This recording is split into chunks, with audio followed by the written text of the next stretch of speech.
Guys, sa lahat po ng inyong mga awitin, sa lahat ng inyong mga pelikula, sa lahat ng inyong mga tagumpay at mga pagsubok, dahil po sa lahat ng ito, marami pong nabago na buhay at marami po ang katulad ko na natuto po mangarap. Maraming salamat.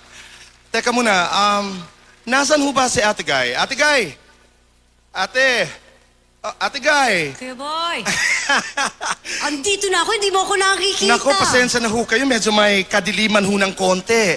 Magandang gabi po. Happy birthday. Maraming salamat, Kuya Boy. At maraming salamat. At hindi mo kami talaga pinahiya. Talagang, pag ako talaga, hindi nagdadalawang salita, Kuya Boy. Ate Guy, teka muna. Bakit napakaganda niyo po ngayong gabi?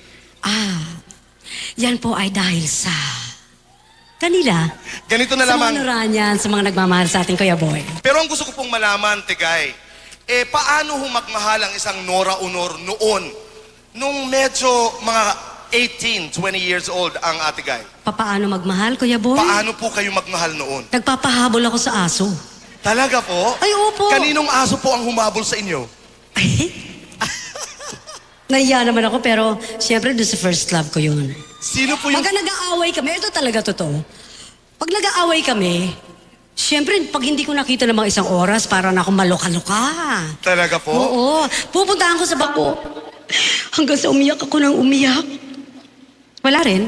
Kawawa naman. Tigay, ito gusto ko talagang maitanong sa'yo matagal na.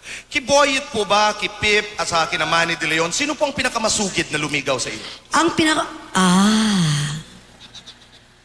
Sino po?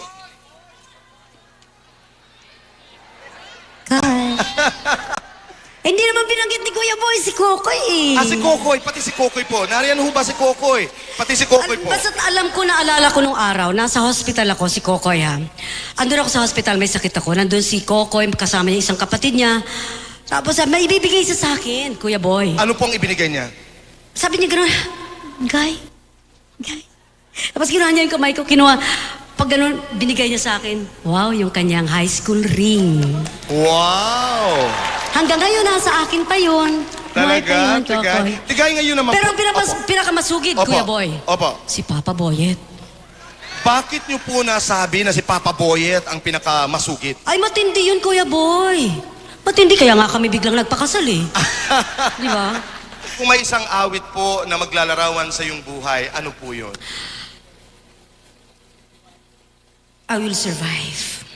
Because you survive. And you will always survive, Survivor. Tigay. Huling katanungan, Tigay, ilalabas ko po yung aking mahiwagang salamin. Nariyan po sa iyong harapan. Nasa harapan niyo po si Nora Cabaltera Villamayor. Ano po ang inyong sasabihin sa kanya? Magbago ka na, huwag ka na malilate sa taping, ha? Sa schedule mo, ha? Tigay, Pero nagbago na ako, Kuya Boy. Nung araw, grabe.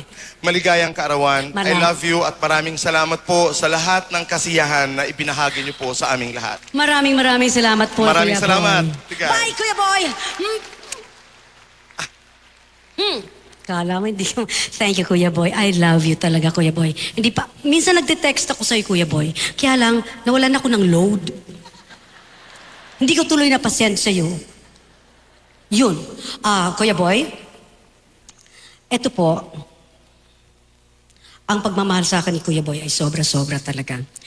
Hindi man kami nagkikita, hindi man kami nagkakausap, pero kami, pag nagkita kami, magkatinginan lang kami sa mga mata, nagkakaintindihan na po kami. Yan ang mga taong nagmamahal.